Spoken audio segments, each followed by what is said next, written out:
Boa noite, meninas. Tudo bem com vocês? Preparadas para o nosso dia da semana?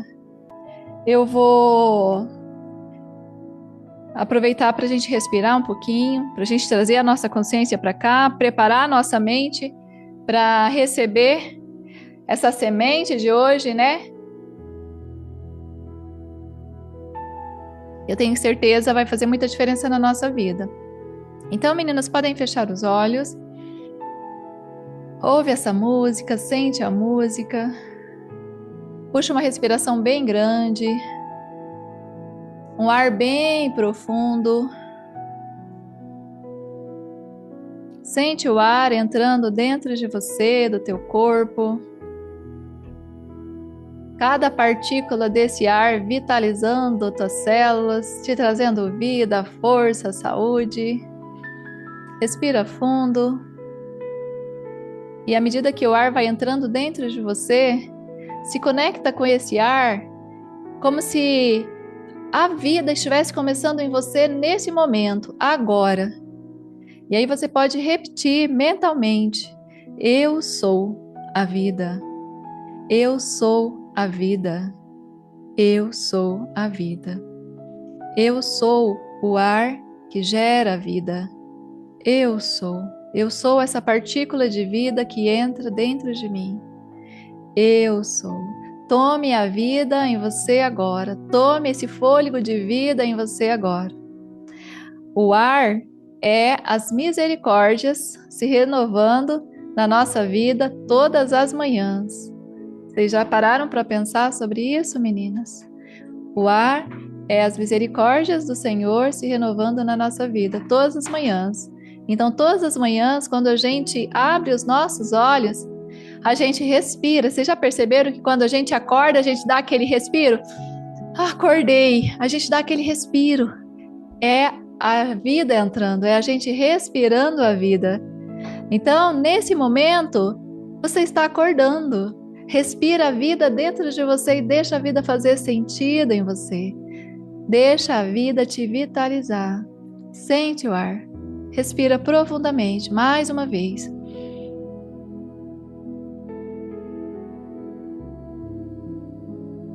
Isso. Repete mais uma vez essa respiração, bem profunda. E vai soltando bem devagar o ar. Mais uma vez, respire bem fundo. E solta. Agora mexe o corpo, chacoalha aí os ombros, abre os olhos, volta aqui. Agora a gente vai chacoalhar as estruturas da nossa mente. Vamos entender. Olha, a Josi está até abrindo a boca. Se a gente fica mais um pouquinho, você dorme, né, Josi? Ai, maravilhoso, gente, maravilhoso. Então, simbora. Sejam todas muito bem-vindas para mais uma live, a nossa segunda live, live de número 2, Curando a Alma. A nossa live semanal que acontece todas as quartas-feiras às 19 horas, com chuva ou com sol. A gente só não vai entrar aqui se não tiver internet. Tendo internet, toda quarta-feira às 19 horas vamos estar aqui com vocês. E o tema da nossa live de hoje é: quando a gente precisa dar conta de tudo. Alguém já passou por esse momento? Quem já passou por esse momento? Quando chega um momento que a gente precisa dar conta de tudo. E o pior, sozinha. Não é fácil, não é fácil. Você já passou, né, Silvana? Tô vendo você aí, ó, mexendo a cabeça.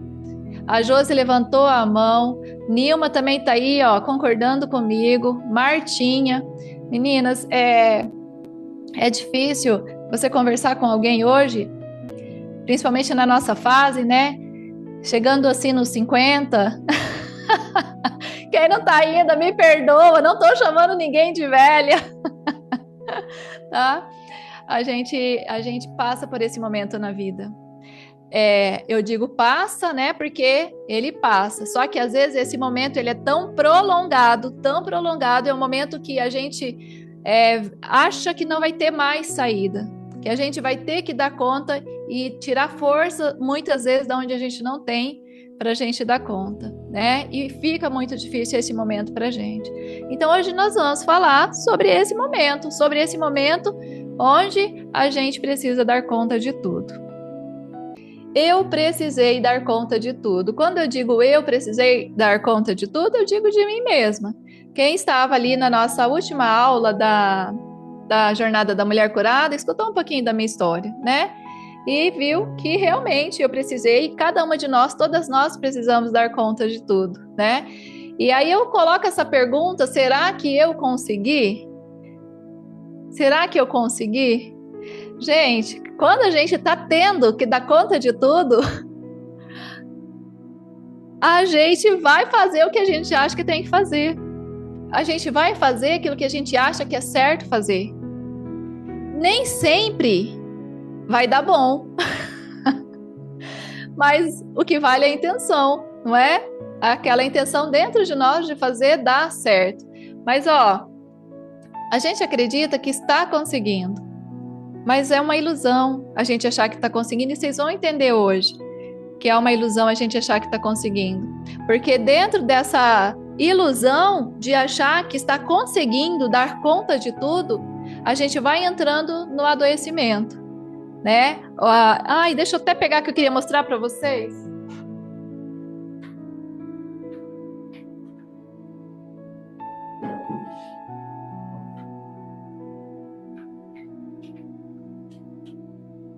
Eu não peguei antes, agora eu peguei e saí da tela. Mas vocês estavam me vendo, né? Dava para ver eu indo para lá e para cá.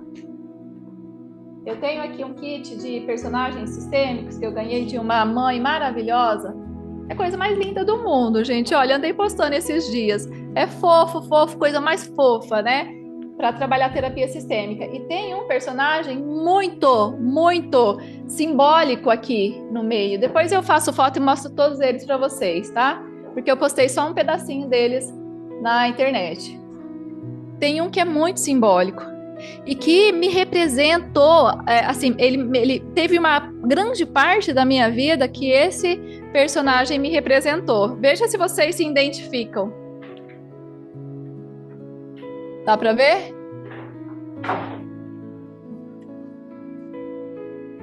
Conseguiram ver? Sim ou não? Quem viveu essa realidade? Quando a gente precisa dar conta de tudo, é isso aqui, ó, que a gente faz. A gente precisa colocar tudo nas nossas costas e tirar a força da onde a gente nem sabe que tem, para a gente poder seguir, né? Isso é querer dar conta de tudo. Isso é ter que dar conta de tudo. E a gente viveu isso. E eu sei que aqui entre vocês tem gente que ainda está vivendo isso. Tem gente que ainda precisa dar conta de tudo. Eu não vou nem pedir para vocês levantar a mão, porque eu não quero expor, não. Mas tem gente que precisa ainda dar conta de tudo. E aí eu trouxe esse conteúdo hoje para dizer para vocês que não precisa. Né? Mas vamos entender, porque só dizer não precisa não ajuda. Não ajuda. Né? A gente precisa entender. Então aqui, olha, a gente acredita que está conseguindo, mas na verdade é que se não estamos gerando vida em nós com as nossas ações, enquanto estamos querendo dar conta de tudo, algo está falhando. Será que é algo que está falhando? Ou alguém que está falhando comigo? Ou alguém que não está me ajudando? Ou alguém que não está me apoiando? Ou alguém que não está dando a mãozinha, né, para eu carregar o mundo? Será que é alguém, gente? Será que é alguém? Ou será que sou eu mesma? O que vocês acham? Se você acha que é alguém, escreve alguém. Se você acha que é você mesma, escreve eu mesma. Só para eu saber, só para eu ter uma ideia, né? Uma avaliação de como nós estamos aqui. Se você acha que é você, escreve sou eu. Se você acha que é alguém, você escreve alguém. Parabéns, Silvana. Parabéns, Claudiane. Parabéns, meninas. Deixa eu ver quem mais escreveu aqui.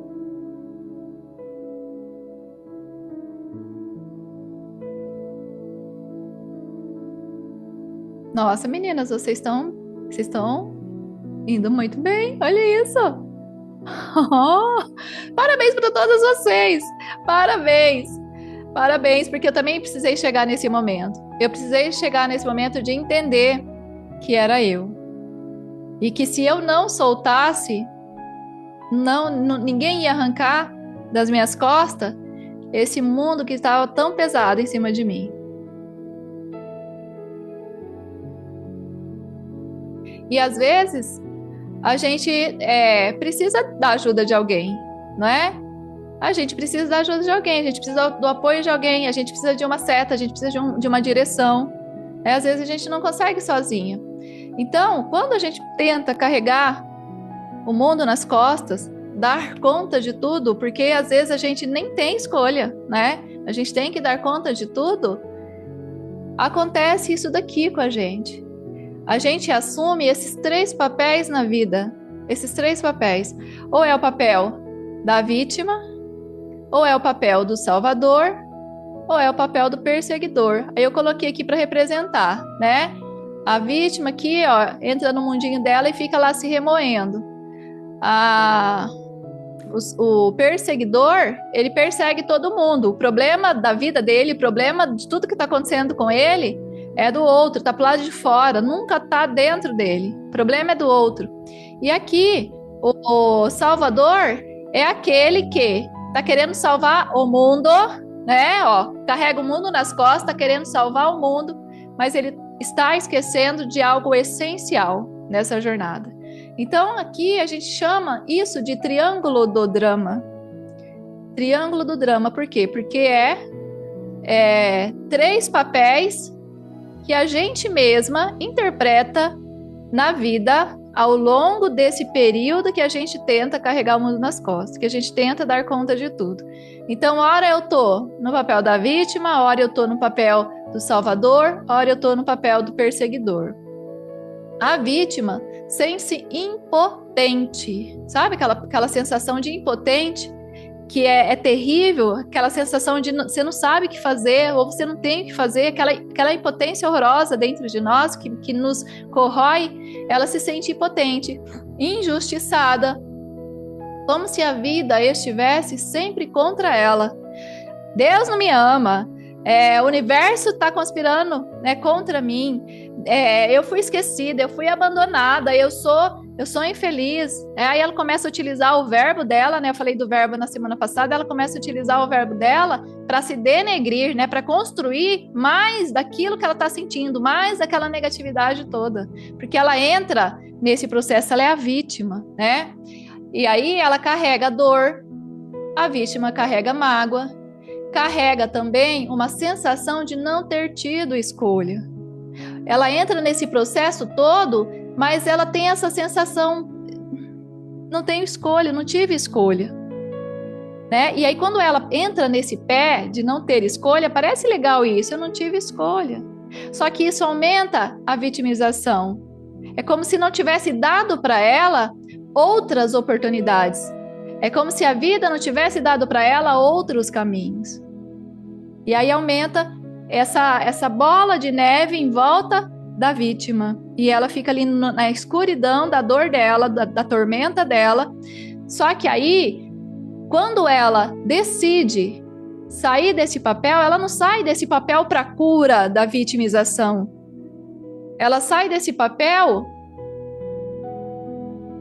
para o papel do perseguidor. Porque aí ela é como se uma ficha caísse nela, no sentido de, agora esse povo vai ver, agora eles vão ver com quem que eles estão mexendo, agora eles vão ver quem eu sou, né? Porque daí ela começa a perseguir. Por que ela começa a perseguir? Porque ela se sente injustiçada. A vítima se sente injustiçada. Aí agora ela quer cobrar, apontar, porque olha aqui, o Salvador faz isso. O perseguidor faz isso. Ele critica, ele julga, ele culpa, ele aponta os erros de todo mundo, né?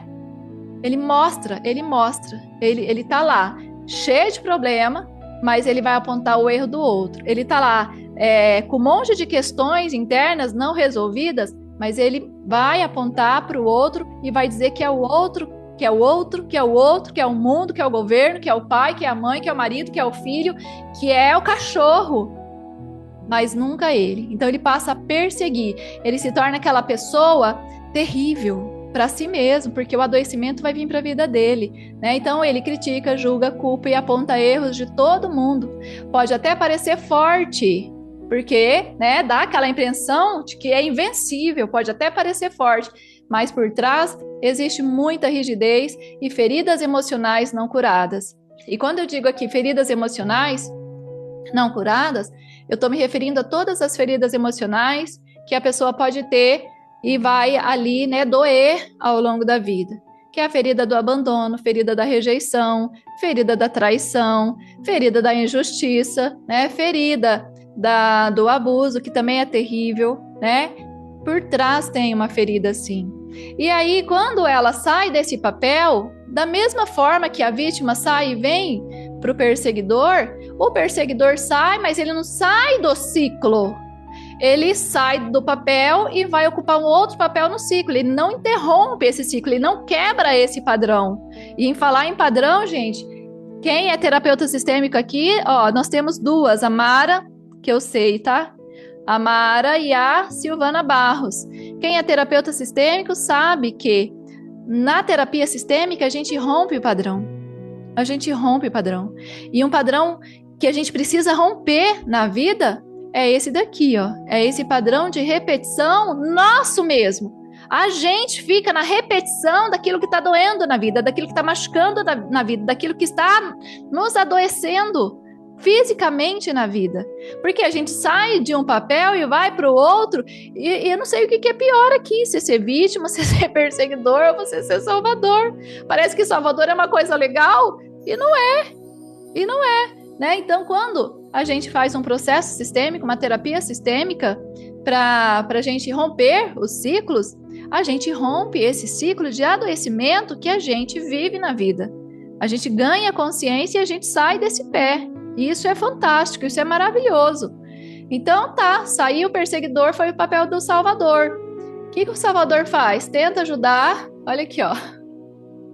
O salvador aqui, ó.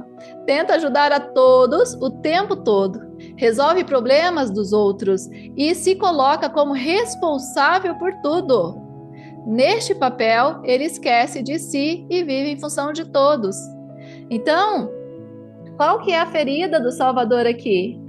Quem estava na aula ontem, né? Sabe muito bem. É um neurótico. Um neurótico é histérico, né? Que precisa cuidar do mundo para o lado de fora para ele pertencer, para ele ter um lugar. Aí ele tem que carregar todo mundo nas costas, porque daí ele acha que todo mundo vai aceitar ele, vai querer ele, vai amar ele. E, gente, vou dizer uma coisa. Quanto mais a gente dá para o outro, mais o outro se sente no direito de cobrar quando a gente não dá. E quando a gente para, que você fala, não, agora eu não vou dar não, agora eu tenho que me amar, tenho que cuidar de mim. Você se torna a pior pessoa do mundo para aquela pessoa que você estava dando. Não sei se vocês já passaram por essa experiência, né? De chegar para a pessoa e falar assim, olha, infelizmente agora eu não posso, aí você fica a pior pessoa do mundo. Porque tem um desequilíbrio muito grande nisso, muito grande. Se você tá ali, ó, servindo a pessoa, você presta para ela, né? Você presta. Enquanto você tá ali servindo, você presta. Quando você diminui o que você está servindo, ela começa a cobrar, como se fosse sua obrigação, ficar ali, né? Despejando na vida dela. E quando você interrompe, ela entra numa briga com você. E aí você se torna a pior pessoa do mundo para ela. Ela vai falar mal de você, ela vai falar que você é ingrato, que você não sei o quê. Então, até para ajuda, há um equilíbrio. Outra coisa que a gente aprende na terapia sistêmica. Né? E eu tô falando muito de terapia sistêmica porque agora, na sexta-feira, a gente tem um curso de terapia sistêmica, então eu tô aquecida já para esse movimento. Né? Então, a gente precisa entender que há uma ordem até para ajuda. Se eu carrego nas costas o mundo de todo mundo, eu até peco contra a vida daquela pessoa. Por quê? Porque era um peso necessário, às vezes, na vida dela, que ia fazer ela, ó, a acordar, que ia fazer ela despertar, que ia fazer ela sair do lugar. E aí eu tô aqui, achando que eu estou ajudando quando eu coloco o mundo dela nas minhas costas. Eu estou piorando a situação. Eu estou trazendo para mim aquilo que ia ser cobrado dela, vai ser cobrado de mim também, porque eu tirei dela e botei nas minhas costas e estou carregando, né? Então, o Salvador é essa pessoa, esse papel. Mas olha só, tá demorando para passar minhas telas. Cada papel dentro do triângulo gera um tipo de sofrimento emocional e físico específico. Então, vamos ver qual que é o processo, né, de sofrimento emocional de cada papel dentro do triângulo do drama, né? Me fala uma coisa, honestamente, você já se viu assumindo qualquer um desses papéis na vida? Sim ou não? Já se viu assumindo? Sejam honestas, meninas. Levanta a mão quem já se viu em um desses papéis. Olha que doideira, né? Eu pergunto, mas eu já sei a resposta. É difícil a gente não viver. Quando a gente está inconsciente, neste plano terreno, a gente vai estar assumindo esses papéis. São atividades da persona, né? O personagem vai interpretar esses papéis na vida.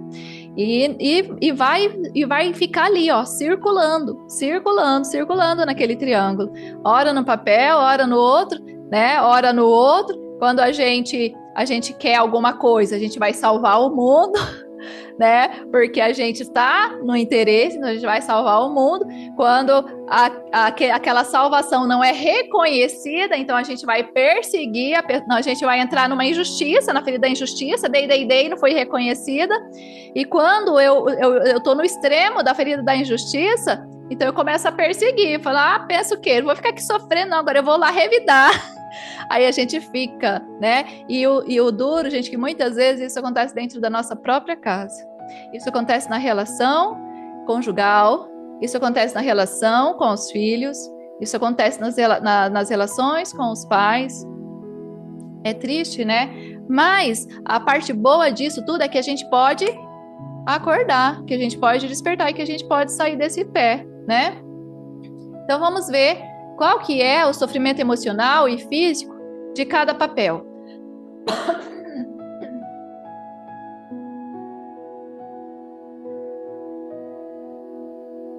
A vítima. Cada um dos papéis tem um ponto forte, tá? O ponto forte da vítima é a injustiça, a culpa, né? A vítima adoece pela impotência e tristeza enorme que carrega na alma. Adoece pela amargura constante. Ela vai guardar mágoa, né? Mágoa, o nome já diz, má água. Ela vai guardar uma água ruim parada dentro dela. Aquela água vai virar um lodo, uma coisa horrorosa, e ela vai, né, se perder nisso. Na esfera psíquica, pode desenvolver ansiedade, apatia, desânimo, sensação de injustiça e falta de força para agir. Ela entra num processo de esgotamento muito grande, muito grande. Ela é aquela pessoa que ela, você olha no olho dela, parece que tem que ter uma bola de bolsa aqui embaixo, uma bola roxa de bolsa, porque ela parece sempre cansada essa pessoa. No soma, né, o corpo físico, o corpo somático, ela pode desenvolver úlceras, degeneração óssea, artrite, artrose, osteoporose e até desenvolver, né, algo mais sério como um câncer. Ela está num processo de corrosão interna, ela está se corroendo internamente. Então ela vai se autodegenerando, se autodestruindo por aquilo que ela está pensando dentro dela. Pensando, sentindo, vibrando, alimentando, aumentando, recriando. Então ela está, ao invés de caminhar para a vida, ela está no processo de caminhar para a morte. E quando a gente faz o processo de respiração, que eu falei para vocês que a respiração ela é partículas de vida dentro de nós, é o fôlego da vida, né? É o divino em substância entrando em nós. Essa pessoa ela pode recuperar a vitalidade para si nesse simples exercício de respiração. quando ela decide fazer esse processo rigorosamente, né? Metodicamente, né? De forma que vire uma rotina no dia dela. Assim como ela come, né? No almoço, na janta, toma café da manhã, ela tira ali 5 minutinhos para respirar. Ela vai recuperando a força, ela vai recuperando cada dia mais essa força. E quanto mais força ela recupera, que é a energia, mais a luz da consciência dela vai aumentando. E mais ela vai vendo caminhos de saída desse processo. Então, ela não continua mais no triângulo do drama, ela acha um caminho de escape, um caminho de saída, porque agora ela pôde ver. Agora ela viu um caminho de saída, mas ela viu como? Por quê? Porque ela aumentou a energia dentro dela. Então ela vai mudando. Nossa, Eliane, mas sério que respiração faz tudo isso? Não só isso. Não só isso. Muito mais que isso, gente. Muito mais que isso. Se eu não soubesse fazer nada, mas conhecesse só o poder da respiração, eu ia ser uma baita terapeuta só da respiração. Porque é maravilhoso. É maravilhoso. Vamos aqui agora entender qual que é o sofrimento emocional do perseguidor. Ponto forte desse papel aqui, desse personagem, é a ira, é a raiva. O perseguidor, ele adoece pela raiva e rigidez. Vive em tensão. O perseguidor, gente, é aquela pessoa que tá aqui, ó, sempre duro, com um monte de bola aqui, né, nos ombros, torcicolo. Ele tá num processo de tensão muito intensa, muito forte. Então, ele também possui irritação e julgamento constante. Ele está sempre julgando o outro por qualquer coisa. Qualquer coisa que ele vê é motivo de julgamento, é motivo de apontamento, é motivo por quê? Porque ele está na perseguição. Então, o mal dele é o mundo. A desgraça dele é o mundo, está fora dele. No primeiro momento, é a pessoa que está ali do lado dele. A mãe, ou o pai, ou o marido, ou os filhos. E aí, à medida que ele vai saindo, ele vai estendendo essa culpa para fora. É o patrão, é o chefe, é o governo, é o governo. Eles culpam até o governo, eles julgam até o governo. Ele está numa projeção muito grande daquilo que está dentro dele para o lado de fora. Essa forma de viver a vida pode gerar estresse, ansiedade, culpa também, por incrível que pareça, isolamento emocional. Por quê? Porque essa pessoa pode se tornar uma pessoa fria. Fria, porque ela odeia todo mundo é culpado, né? Ela pode se tornar uma pessoa fria. E até sintomas físicos, como veremos na tela a seguir.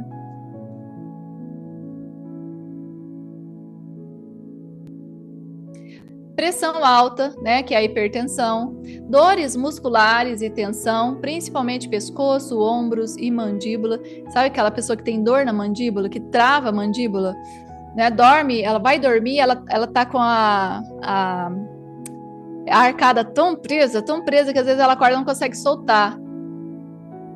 Problemas gástricos, como gastrites e refluxo.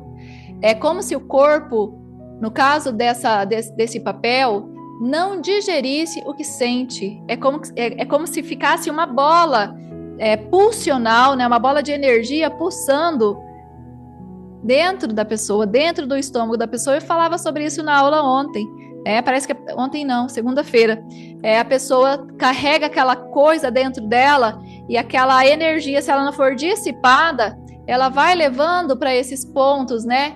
Que é um problema gástrico. Por quê? Porque está no estômago. Por que está no estômago? Porque aqui no estômago a gente tem um meridiano aqui nesse ponto do estômago, que é o plexo, né? Que é a parte do plexo solar que está relacionado muito com a nossa força da vida, força de estar na vida. Então ela guarda aqui e aí vai corroendo, né? Vai adoecendo. E aí essa úlcera que entra aqui nessa gastrite, esse refluxo, ela vai evoluir. Se a pessoa não cuidar, ela vai evoluir para uma úlcera. E se não cuidar, vai evoluir para um câncer. E aí há esperança ainda, né? Se a pessoa estiver respirando, vai ter esperança ainda. Dores de cabeça frequentes ou enxaquecas, insônia, dificuldade de relaxar e desligar a mente, cansaço crônico, mesmo sendo uma pessoa aparentemente forte. Ela vai ter essa queixa, né, de cansaço crônico. É como se o corpo dissesse: essa rigidez está pesada demais. Né? Libera. E eu falo para vocês, né, quando a situação vem para o nosso corpo, ela está nos trazendo essa mensagem. Aquilo que a boca não está dizendo, né? A boca não consegue expressar, o corpo expressa.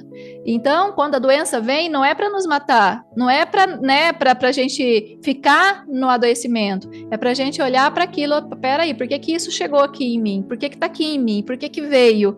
O que quer me dizer? Né? A gente precisa ter esse olhar para as situações, conversar com a situação, entender da situação, porque se a situação veio, ela vai me dizer por que ela está ali. Né? E aí a gente vai, se a gente tiver coragem, porque às vezes a gente não tem, precisa ter coragem para você dar de frente com aquilo que você precisa resolver, com aquilo que você precisa lidar, enfrentar. Né? Se você tiver coragem, você vai conseguir se comunicar com aquilo, entender a mensagem, resolver o problema e liberar esse adoecimento, liberar essa dor, liberar essa tensão, liberar essa insônia, liberar essa dificuldade que você tem, né, de relaxar. E às vezes, gente, nesse papel aqui, deixa eu ver se é esse papel mesmo.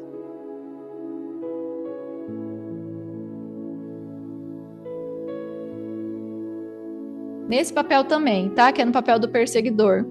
Como ele está perseguindo o outro, ele evita a perseguição, ele evita ser perseguido, então ele está perseguindo o outro. Se essa pessoa está naquela vertente de... porque às vezes ele carrega resquícios ou vestígios do papel anterior para si. Então, se ele está naquela vertente de não pode descansar, não pode relaxar, se você chegar na casa dele, ele pode estar ali no sofá, deitado, descansando de boa, mas imediatamente ele levanta e vai catar uma vassoura. Ele levanta, vai lavar uma louça, ele levanta e vai fazer qualquer coisa. Porque ele não pode ficar sem fazer nada diante de você, porque ele vai pensar que você pode achar que ele é folgado. É horrível isso, né? A gente ri de compaixão. Agora vamos ver o sofrimento emocional e físico do Salvador. Ponto forte desse papel é o peso, né? A sobrecarga, porque ele carrega todo mundo nas costas, o mundo nas costas. E ele quer salvar todo mundo. O Salvador adoece pela sobrecarga que carrega. Vive em esquecimento de si e busca dar conta dos problemas de todo mundo, gente. É aquela pessoa que quando ele está na vertente ainda boa do papel, é a melhor pessoa do mundo. Você vai falar, nossa, é a melhor vizinha, é o melhor patrão, é a melhor empregada, é a melhor amiga, é melhor não sei o que, é melhor. Porque dá uma impressão de que ele é muito prestativo, de que ele é muito proativo, de que ele, assim, é aquela pessoa maravilhosa que você fala, meu Deus, por que essa pessoa não apareceu na minha vida antes? Porque ela vai fazer tudo pra você, vai tornar a tua vida até melhor. Porque às vezes você só pensou, ela já sabe o que você tá pensando. Ela vai ser prestativa, ela vai servir. Só que esse prestar, esse servir pro outro, ele não vem limpo. Ele vem naquela intenção de ser reconhecido, ser valorizado, ser visto. Ele quer que você reconhece. E quando isso não vem,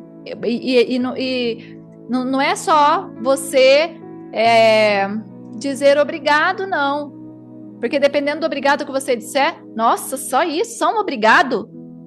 Ele quer algo mais, ele tem uma intenção interna muito grande. Agora, por que ele faz isso? Ele faz isso porque ele queria isso para si.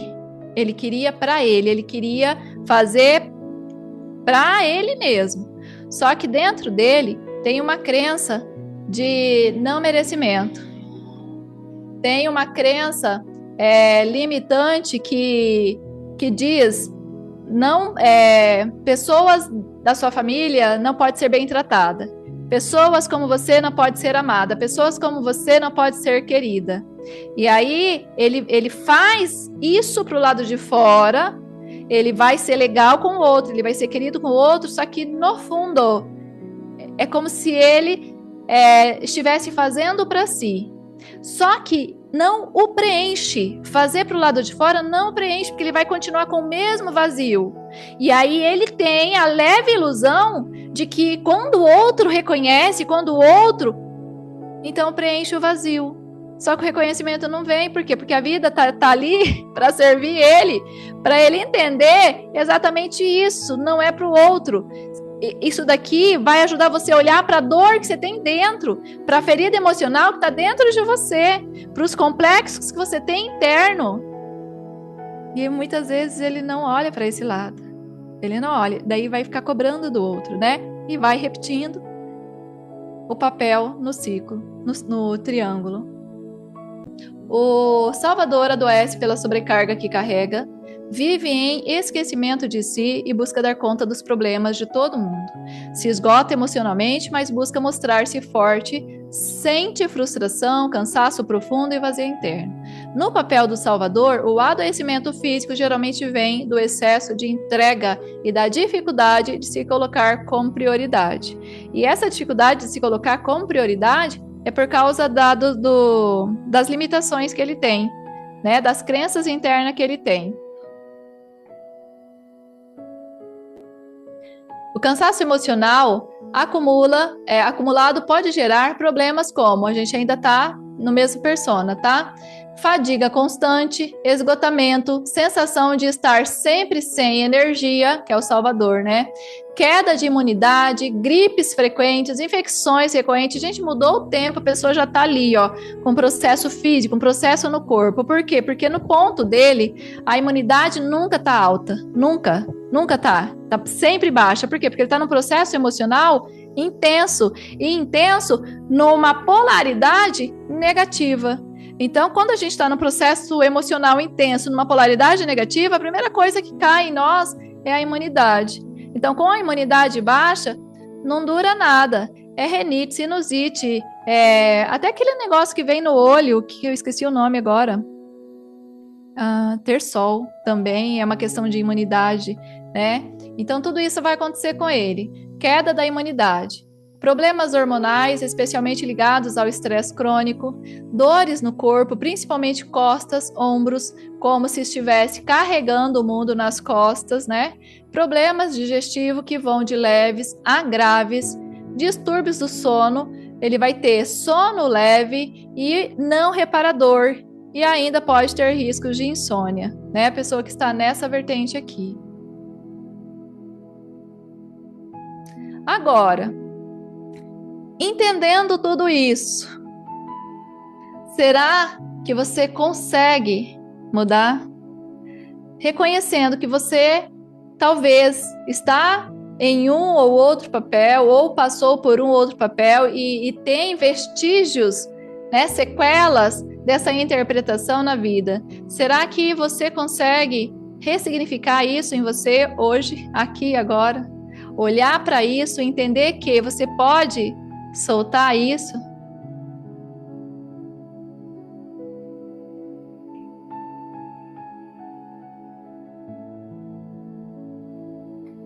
Quem acha que depois que entendeu, consegue se acolher, consegue se abraçar, consegue dizer, ó, filha, vem aqui, tá tudo bem, tá tudo bem.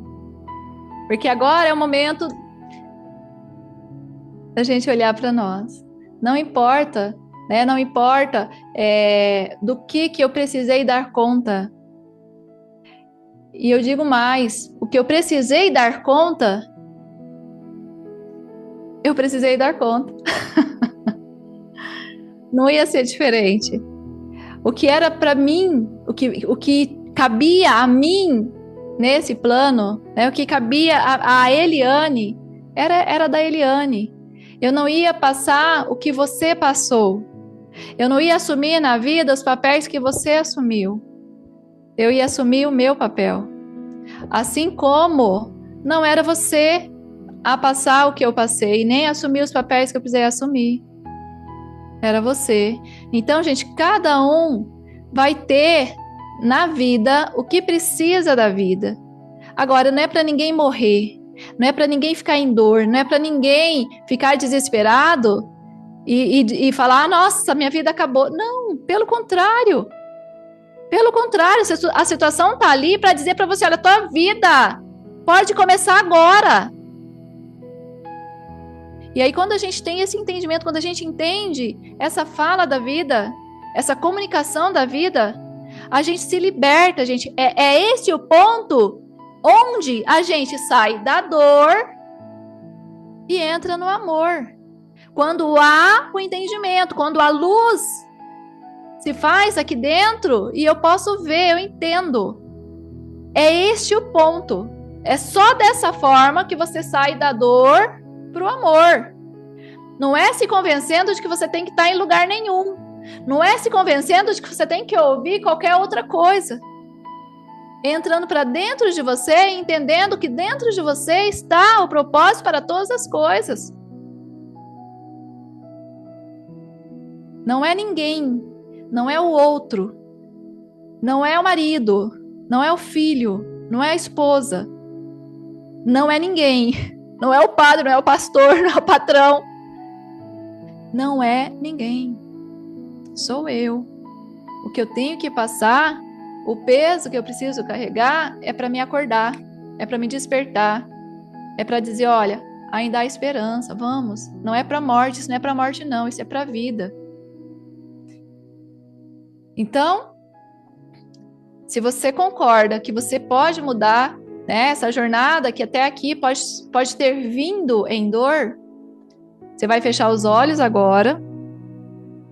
Você vai fechar os olhos, vai fechar de verdade, fecha os olhos, vai sabotar o processo. Fecha os olhos. Respira fundo novamente.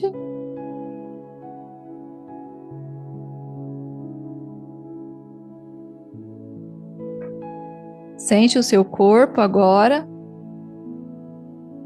Se ele já chegou num processo de adoecimento no teu físico, olha isso em você agora. Olha sem rejeição. Olha sem querer que isso vá embora de você, porque se isso está aí para te dizer algo, para te trazer uma mensagem, olha com esse desejo de entender a mensagem que isso está te trazendo. Depois que você entender a mensagem, ok, pode ir. Mas olhe para isso agora. Olha para os papéis que às vezes você interpretou. É o papel da vítima? É hora de sair. É o papel do perseguidor? É o papel do salvador? A sua escolha hoje é viver fora desse triângulo. Fora desse lugar.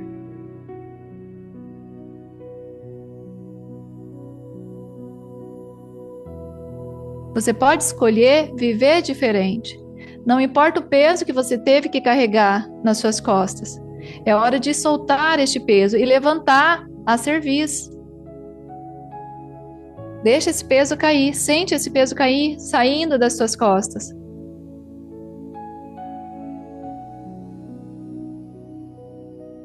Fale para si mesmo. Com o entendimento, eu ganho a oportunidade e a liberdade de estar livre na vida, livre de qualquer papel, seja ele perseguidor, salvador ou vítima. Com a consciência que eu ganhei, eu tenho o poder de me libertar. Eu tenho a capacidade de escolher o meu caminho a partir de agora. E eu escolho o caminho do amor. O caminho do amor próprio, do valor próprio, do acolhimento. Eu mesma me acolho. Eu mesma me dou aquele abraço que eu sempre precisei a vida toda e nunca tive. Eu faço por mim. Eu faço por mim. Eu faço por mim. Imagina você saindo desse triângulo agora. Sai das 3 pontas desse triângulo. seja qual for o papel que você interpretou. Em algum momento da vida, a gente esteve em um desses papéis. Saia, é sua escolha, você pode. Você pode. Quando a gente ganha consciência, quando a gente ganha sabedoria, quando a gente entende verdadeiramente, a gente ganha também o poder de usar o nosso livre arbítrio. Então, a partir de hoje, a partir de agora, escolha o teu caminho em amor. Até aqui foi como foi. Até aqui foi como foi. E está tudo bem. Não tem culpados. Não tem culpados. Não tem. Nem você é culpada. Você recebeu aquilo que você precisava da vida. Agora é a sua vez de escolher o que você quer fazer com esse material de construção. Você quer se construir para a vida? Porque você também pode se construir para a morte. Então, opte por se construir para a vida. E que assim seja. Muito bem, lindezas. Pode abrir os olhos e voltar aqui para mim. Show de bola, gente linda. E aí, como que foi para vocês? Como que foi esse encontro rápido? Foi bom? Fantástico. Eu tenho certeza que passar por essa experiência é extremamente edificante e valioso para cada um de vocês que está aqui. Eu vi os comentários aqui. Maravilhoso, maravilhoso, maravilhoso. Tudo que eu tinha que ter ouvido foi uma bênção, libertador. Eliane, você é sempre luz. Nossa, que lindo, gente. E lembrando que se você tem o interesse, né? Se você sentiu no seu coração que faz sentido ter um acompanhamento da doutora Eliane Cunha de forma individualizada, né? Personalizada para você, para sua realidade, você pode entrar em contato com ela ali pelo grupo mesmo, entrar em contato que ela tá ali nos administradores, né? E conversar com ela e ver a possibilidade de talvez você entrar para um processo de acompanhamento individual, tá? Você tem essa possibilidade também. Que lindo. Olha que a Silvana escreveu. 60 anos, entrou na faculdade da alma, curou a esclerose múltipla. Show de bola. A vida é só uma criança para você, Silvana. A vida é só uma criança. Ó, quarta-feira que vem, às 19 horas, estaremos aqui de novo com mais um bate-papo rápido para curar a nossa alma, tá? E eu conto com vocês para a gente seguir aqui juntas. Grande beijo. Até!